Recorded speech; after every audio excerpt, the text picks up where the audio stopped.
तो बच्चों, आज हम एक्सरसाइज 10 पढ़ने जा रहे हैं। तो आज हम पढ़ने जा रहे हैं class 10th Bihar board exercise 10 वृत्त चैप्टर का जो है 10.1 पढ़ने जा रहे हैं। तो एक्सरसाइज 10.1 समझने के लिए हमें उससे पहले कुछ पॉइंट को जानना ज़रूरी है। तो एक्सरसाइज 10 जो है वृत्त चैप्टर है, तो वृत्त के बारे में हम समझेंगे सबसे पहले कि वृत्त होता क्या है। तो वृत्त किसे कहते हैं, तो सबसे पहले हम एक वृत्त बना लेते हैं। एक ये वृत्त बना लेते हैं। वृत्त गोल नहीं है उतना, लेकिन समझने के लिए है। इसको समझिए, वृत्त है ये। और इसको हम क्या कहेंगे, तो ये हो गया हमारा वृत्त। इंग्लिश में इसको सर्कल कहते हैं। वृत्त हो गया। और वृत्त में क्या होता है कि इसके बीच में बीचों बीच एक पॉइंट होता है, एक केंद्र होता है, जिसको हम केंद्र कहते हैं। क्या कहते हैं? केंद्र कहते हैं। बीचों बीच एक केंद्र होता है इसका, तो इसको केंद्र समझते हैं। ये केंद्र हो गया। अब समझिए कि ये केंद्र और ये साइड वाला जो भाग है, ये देख रहे हैं, ये जो घिरा हुआ चारों तरफ, ये जो घिरा हुआ यहाँ से पूरा ये घिरा हुआ भाग जो है, ये क्या है, तो ये चारों तरफ जिसको लाल पेन से हम डॉट किए हैं, ये कहलाएगा आपको परिधि। वृत्त का परिधि या परिधि, या इसको परिमिति भी कहते हैं। परिमिति, इसको परिमिति भी कहते हैं। परिमिति, परिधि या वृत्त का परिमिति भी कहते हैं। ठीक है, तो परिमिति समझ गए। अब देखिए, ये केंद्र है ना वृत्त का, ये केंद्र है, इसको ओ से डिनोट कर लीजिए। ओ, ये केंद्र ओ है। अब ये केंद्र से और ये चारों तरफ जो है घिरा हुआ, इसको परिधि कहते हैं। केंद्र से परिधि को मिलाने वाली जो रेखा है, यानी केंद्र से परिधि के बीच की दूरी को हम कहते हैं त्रिज्या। क्या कहते हैं? त्रिज्या या वृत्त की त्रिज्या। त्रिज्या या वृत्त की त्रिज्या।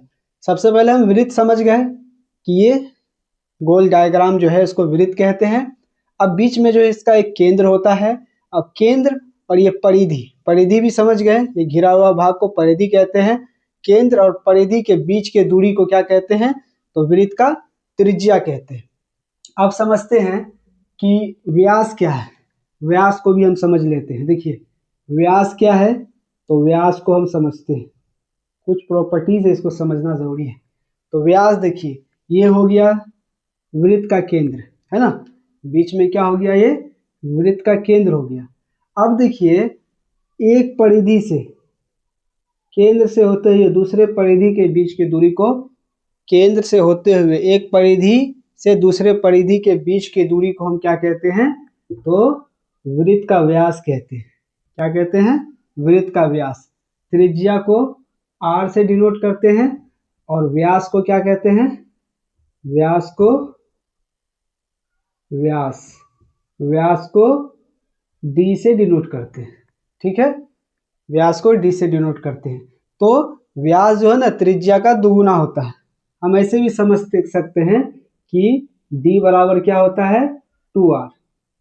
व्यास जो है त्रिज्या का दुगुना होता है, या अगर r निकालेंगे तो r बराबर हो जाता है d/2, है ना। ये इसको समझना होता है जो वृत्त में हम पढ़ते हैं। तो इसको समझ गए, तो हम केंद्र वृत्त समझ गए, वृत्त का केंद्र समझ गए, वृत्त का परिधि समझ गए, वृत्त का त्रिज्या समझ गए और व्यास समझ गए। ये व्यास को जो है ना, ये व्यास को हम जीवा भी कह सकते हैं, वृत्त का जीवा भी कह सकते हैं। इसको आगे पढ़ेंगे। और वृत्त का जो व्यास है, वो वृत्त का सबसे बड़ा जीवा होता है। इसको खैर हम आगे पढ़ेंगे। तो वृत्त के बारे में हम कुछ समझ गए। अब यहाँ पर कुछ पॉइंट होता है, वृत्त पर कितनी त्रिज्याएं खींची जा सकती है। तो देखिए, यहाँ पर ये केंद्र है, केंद्र से परिधि के बीच की दूरी को हम क्या कहते हैं, त्रिज्या कहते हैं। एक त्रिज्या हो गया, इधर भी एक खींचेंगे, ये भी त्रिज्या हो गया, इधर मिला देंगे, ये भी त्रिज्या हो गया, ऊपर मिला देंगे, ये भी एक त्रिज्या हो गया। तो वृत्त पर मतलब अनेक त्रिज्या खींची जा सकती है ना। तो हम कह सकते हैं, क्वेश्चन पूछा भी जाता है कि वृत्त पर कितनी त्रिज्याएं खींची जा सकती है, तो वृत्त पर अनेक त्रिज्याएं खींची जा सकती है। अब समझते हैं हम अप्रतिच्छेदी रेखा। अप्रतिच्छेदी रेखा क्या है, तो इसको वृत्त से ही हम समझते हैं। देखिए अप्रतिच्छेदी रेखा, एक वृत्त हम बना लेते हैं सबसे पहले। ये हो गया एक, समझिए वृत्त है, और यहाँ एक रेखा खींच दी है, यहाँ समझिए एक रेखा खींच दी है, ये रेखा। तो क्या हो गया, ये रेखा वृत्त के साइड में है, यानी वृत्त से ना तो टच कर रहा है ना इसको प्रतिच्छेद कर रहा है। तो इसको हम क्या कह सकते हैं, अप्रतिच्छेदी रेखा। समझ में आ गया, ये अप्रतिच्छेदी, ये रेखा जो है, ये रेखा को हम अप्रतिच्छेदी रेखा कह सकते हैं। अब है प्रतिच्छेदी रेखा। प्रतिच्छेदी रेखा, प्रतिच्छेदी रेखा बोलते हैं, या इसको छेदक रेखा भी कहते हैं। छेदक रेखा, प्रतिच्छेदी रेखा बोलिए या इसको छेदक रेखा, एक ही बात है। तो प्रतिच्छेदी रेखा, छेदक रेखा आप समझते हैं।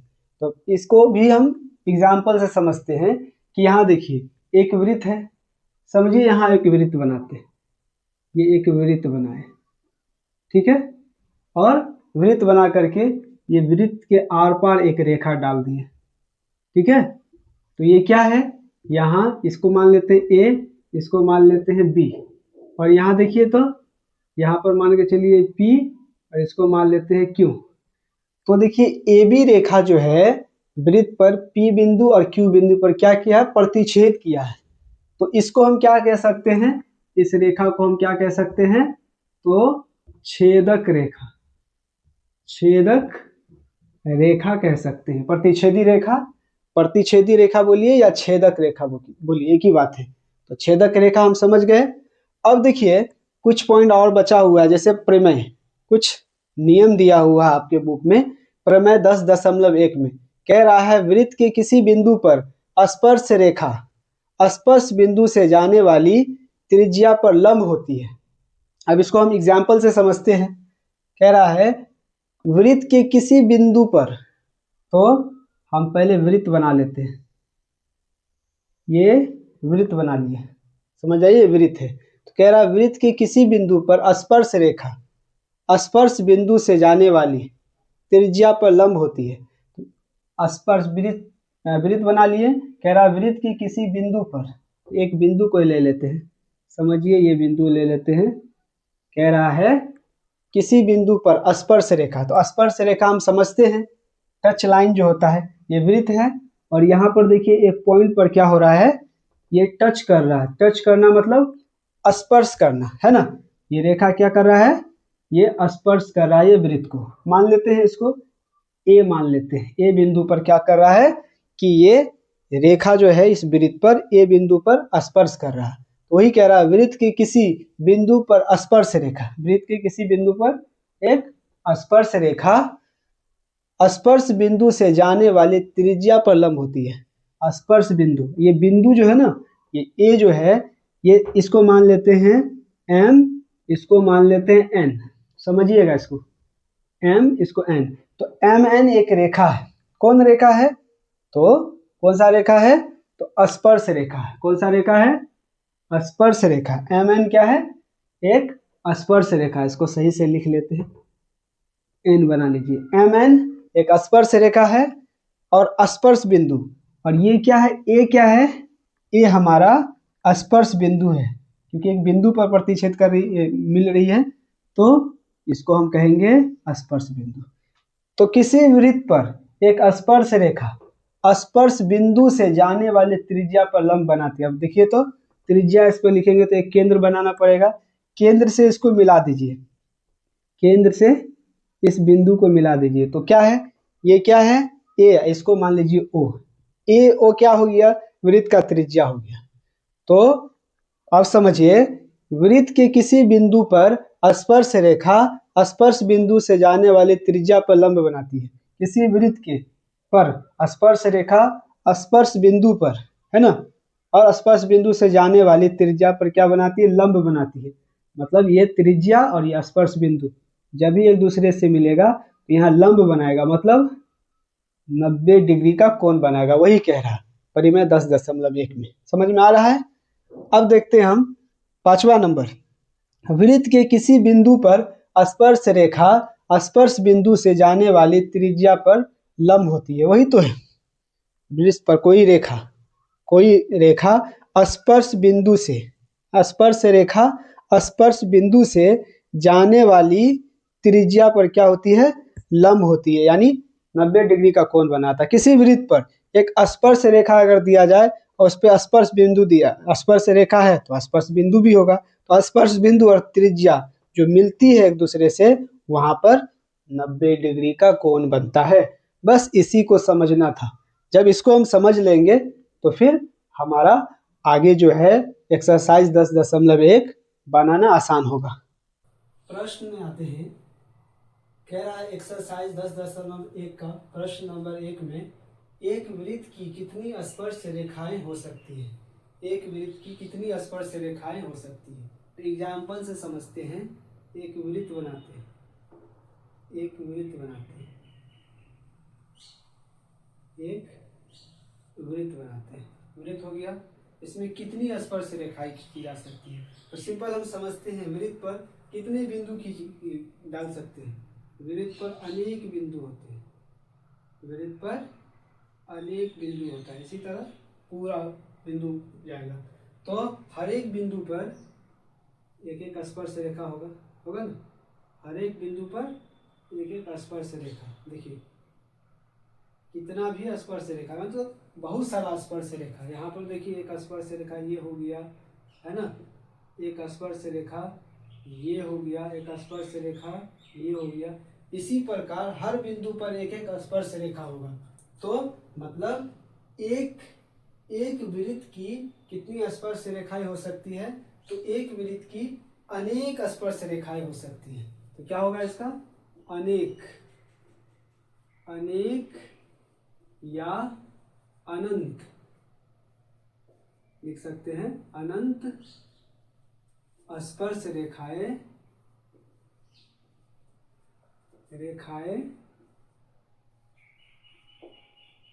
है ना, हो सकती है।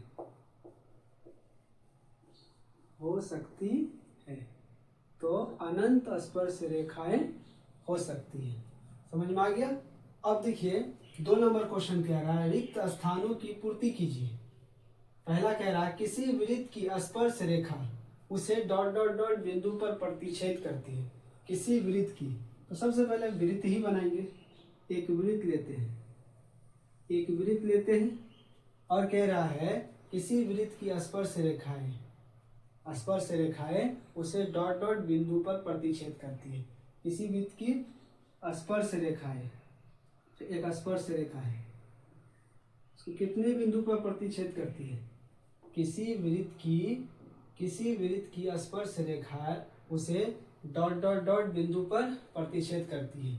तो एक स्पर्श रेखा एक ही बिंदु पर प्रतिच्छेद करेगी ना, तो यहाँ की क्या लिखेंगे, एक बिंदु पर प्रतिच्छेद करती है।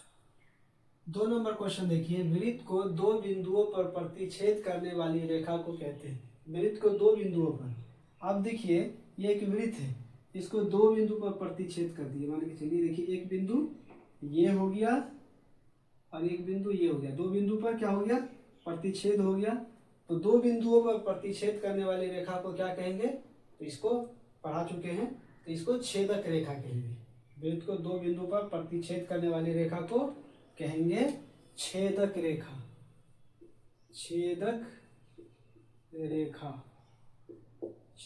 कहते हैं। अब देखिए 3 नंबर, एक वृत्त की डॉट डॉट डॉट समांतर स्पर्श रेखाएं हो सकती है। तो कह रहा एक वृत्त की कितनी समांतर स्पर्श रेखाएं हो सकती है।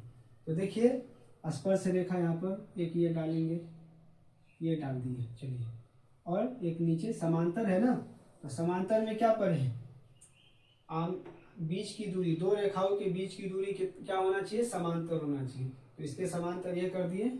अब देखिए यहाँ पर भी डाल सकते हैं, यहाँ भी मिला लीजिए, या देखिए तो इसको मिलाइए और यहाँ से इसको मिलाइए। देखिए इसको मान लीजिए ए, इसको मान लीजिए बी, है ना, ये रेखा है और ये भी रेखा है। इसको मान लीजिए सी, है ना, इसको मान लीजिए डी, ये हो गया। इसको मान लीजिए एम, इसको मान लीजिए एन, इसको मान लीजिए ओ, इसको मान लीजिए पी। देखिए तो ए बी, सॉरी इसको बी ना मानेंगे, ये ए बी समांतर किसके हो गया, सी डी के, और एम एन समांतर क्या हो गया, ओपी के, या ओपी समांतर हो गया एम एन की। तो ए बी और सी डी एक समांतर रेखा हो गया, ओपी और एम एन एक समांतर रेखा हो गया। मतलब एक वृत्त पर, कह रहा वृत्त को एक वृत्त की डॉट डॉट डॉट समांतर स्पर्श रेखा हो सकती है। तो समांतर स्पर्श रेखा कितनी, तो दो समांतर स्पर्श रेखा हो सकती है। तो यहाँ लिख लीजिए दो समांतर, है ना, ए बी समांतर बी सी के हो गया और ओ पी समांतर एम एन के हो गया, है ना। तो दो समांतर स्पर्श रेखाएं खींची जा सकती है। नंबर 4 में देखिए, नंबर 4 में कह रहा वृत्त तथा उसकी स्पर्श रेखा के उभयनिष्ठ बिंदु को, वृत्त तथा उसकी स्पर्श रेखा के उभयनिष्ठ बिंदु। तो यहाँ एक वृत्त फिर बना लीजिए, एक वृत्त बना लेते हैं, वृत्त तथा उसकी स्पर्श रेखा। स्पर्श रेखा क्या होगा, एक स्पर्श रेखा डाल देते हैं, मतलब टचिंग लाइन जो वृत्त को छूता है, ये क्या हो गया, स्पर्श रेखा। वृत्त तथा उसकी स्पर्श रेखा के उभयनिष्ठ बिंदु को, अब यहाँ देखिए स्पर्श रेखा है, अब बिंदु बन रहा, कौन सा बिंदु बन रहा है, तो उभयनिष्ठ बिंदु बन रहा है। क्या बन रहा है, उभयनिष्ठ बिंदु। तो सिंपल देखिए, वृत्त तथा उसकी उभयनिष्ठ बिंदु, रेखा क्या हो गया, मान के चलिए इसको ए मान लेंगे, इसको बी मान लेंगे, और ये बिंदु जो बन रहा है मान के चलिए इसको पी मान लेते हैं। तो वृत्त तथा उसकी स्पर्श रेखा और स्पर्श बिंदु की, है ना, उभयनिष्ठ बिंदु तो यही होगा पी। तो वृत्त तथा उसकी स्पर्श रेखा के उभयनिष्ठ बिंदु को डॉट डॉट डॉट कहते हैं। तो क्या कहते हैं, तो स्पर्श बिंदु कहते हैं। क्या कहते हैं, तो स्पर्श बिंदु। लिख लीजिए स्पर्श बिंदु, बस इसी को समझना था। 3 नंबर क्वेश्चन आपका कह रहा है 5 सेंटीमीटर त्रिज्या वाले एक वृत्त के बिंदु P पर स्पर्श रेखा PQ केंद्र O से जाने वाली एक रेखा से बिंदु Q पर इस प्रकार मिलती है कि OQ बराबर 12 सेंटीमीटर, तो PQ की लंबाई है, और ये ऑप्शन दिया आपका 12, 13, 8.5 और √119 सेमी, है ना। तो पहले हम देखते हैं 5 सेंटीमीटर त्रिज्या वाले एक वृत्त, तो एक वृत्त बना लीजिए, एक वृत्त बना लेते हैं, एक वृत्त ले लेते हैं। देखिए एक वृत्त ले लेते हैं और इसकी त्रिज्या कितना है, 5 सेमी है, मतलब सेंटीमीटर। इसकी त्रिज्या ले लेते हैं, समझिए, ये इसकी त्रिज्या ले लेते हैं। ये त्रिज्या समझते हैं केंद्र और परिधि के बीच की दूरी, कितना है, तो 5 सेंटीमीटर, मतलब r बराबर 5 त्रिज्या। अब कह रहा है बिंदु P पर स्पर्श रेखा, बिंदु P पर या बिंदु P पर स्पर्श रेखा, तो स्पर्श रेखा ही ना होगा, P पर स्पर्श रेखा PQ केंद्र O से जाने वाली, जहाँ स्पर्श रेखा पहले डाल देते हैं, स्पर्श रेखा हो गया। तो बिंदु P पर स्पर्श रेखा PQ स्पर्श रेखा कौन, तो PQ केंद्र O से जाने वाली एक रेखा से बिंदु Q पर इस प्रकार मिलती है, यानी ये O है, केंद्र O से जाने वाली यहाँ Q पर इस प्रकार मिलती है कि OQ बराबर 12 सेंटीमीटर। OQ देखिए तो OQ बराबर OQ कितना है, 12 सेमी, मतलब 12 सेंटीमीटर दिया हुआ है। तो कह रहा है PQ की लंबाई ज्ञात करें, मतलब PQ ये हमको पता करना है, PQ।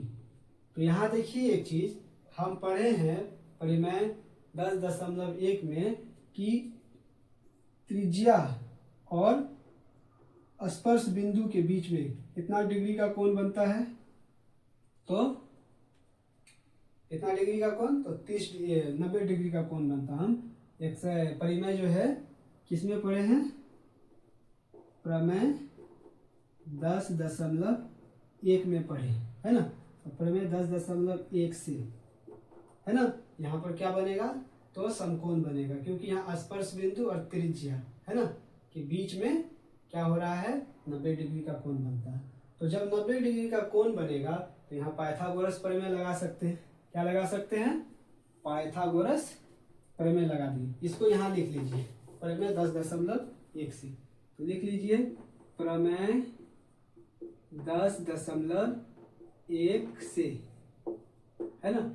यहाँ क्या बनेगा, कोण P 90 डिग्री, लिख सकते हैं कोण P बराबर 90 डिग्री जब बनेगा तो ये समकोण त्रिभुज हो गया। तो समकोण त्रिभुज में क्या लगाएंगे, तो पाइथागोरस प्रमेय। क्या लगाएंगे यहाँ पे, पाइथागोरस प्रमेय से। पाइथागोरस प्रमेय क्या कहता है, कर्ण का स्क्वायर जोड़ लंब का स्क्वायर, कर्ण का स्क्वायर बराबर लंब का स्क्वायर जोड़ आधार का स्क्वायर। तो यहाँ देखिए, तो यहाँ पर कर्ण का काम कौन कर रहा है, तो ओ क्यू, तो ओ क्यू लिख देते हैं, ओ क्यू का स्क्वायर बराबर किसका, तो कर्ण का स्क्वायर जो लंब का स्क्वायर, तो लंब इसको मान लेते ओपी को। तो क्या हो जाएगा, ओपी का स्क्वायर प्लस आधार का स्क्वायर, आधार क्या हो गया, पी क्यू, तो लिख लीजिए पी क्यू का स्क्वायर। अब यहाँ मान बैठा दीजिए, ओ क्यू कितना है हमारे पास 12, यहाँ हो जाएगा 12 का स्क्वायर बराबर ओपी कितना है हमारे पास, वृत्त का त्रिज्या 5, तो इसको लिख लीजिए 5 का स्क्वायर प्लस पी क्यू हमको निकालना है, पी क्यू हमको निकालना है, तो पी क्यू हमको पता नहीं, तो पी क्यू का स्क्वायर का पी क्यू का स्क्वायर डाल दीजिए। अब देखिए यहाँ पर 12 का स्क्वायर कितना होगा, तो 144 बराबर 5 का स्क्वायर 25 प्लस पी क्यू का स्क्वायर। अब देखिए 144 इधर है, 25 उधर प्लस में इधर आएगा, तो माइनस का 25 हो गया बराबर पी क्यू का स्क्वायर। अब देखिए 144 में से 25 घटाइए, 4 में से 5 नहीं जाएगा, कैरी लेंगे, 15 में से 5 जाएगा, 14 में से 5 जाएगा तो 9, यहाँ 13 बच गया, 13 में से 2 जाएगा तो कितना बचेगा 11, लिख लीजिए बराबर क्या होगा, पी क्यू का स्क्वायर। अब देखिए इसको पलट लीजिए, पी क्यू बराबर रूट अंडर कितना है उधर 119 है, यहाँ स्क्वायर से उधर भेज देंगे स्क्वायर को तो रूट चढ़ जाएगा, तो पी क्यू कितना आ गया हमारा, पी क्यू बराबर रूट 119। देखिए ऑप्शन में, ऑप्शन नंबर डी, है ना, रूट 119। 4 नंबर क्वेश्चन कह रहा है, एक वृत्त खींचिए और एक दी गई रेखा के समांतर 2 ऐसी रेखाएं खींचिए कि उनमें से एक स्पर्श रेखा हो तथा दूसरी छेदक रेखा हो। कह रहा है एक वृत्त खींचिए, सबसे पहले एक वृत्त खींचिए, देखिए एक वृत्त खींचते हैं, एक वृत्त खींचिए, खींच लिए, और एक दी गई रेखा के समांतर, एक दी गई रेखा के समांतर, एक दी गई रेखा के समांतर क्या कह रहा है, 2 ऐसी रेखाएं खींचिए कि उनमें से एक स्पर्श हो तथा दूसरी छेदक हो। दी गई रेखा के समांतर ऐसी रेखा खींचा, 2 ऐसी रेखा खींचेंगे जो उनमें से एक स्पर्श रेखा हो। तो स्पर्श रेखा देखिए, तो यहाँ पर अगर यहाँ डाल देंगे तो देखिए स्पर्श रेखा हो गया, हो तथा दूसरी छेदक रेखा, तथा दूसरी छेदक रेखा, देखिए हो गया, ये क्या हो गया, ये हो गया हमारा स्पर्श रेखा, हाँ, और ये क्या हो गया हमारा, तो छेदक रेखा। समझ में आ गया, एक ऐसी रेखा खींचिए, है ना, कि उनमें से एक वृत्त खींचिए और एक दी गई रेखा के समांतर, एक दी गई रेखा के समांतर ऐसी रेखा खींचिए, 2 ऐसी रेखा खींचिए कि एक स्पर्श रेखा हो, एक स्पर्श इसके समांतर एक स्पर्श रेखा हो तथा दूसरी छेदक रेखा, प्रतिच्छेदी या छेदक रेखा हो। बस यही तो है, यही इसका फिगर आंसर हो गया। तो आई होप कि आपको ये क्वेश्चन समझ में आया होगा। अगर ये क्लास आपको समझ में आया होगा तो लाइक कीजिए, कमेंट कीजिए और अपने दोस्तों के साथ इसको शेयर कीजिए।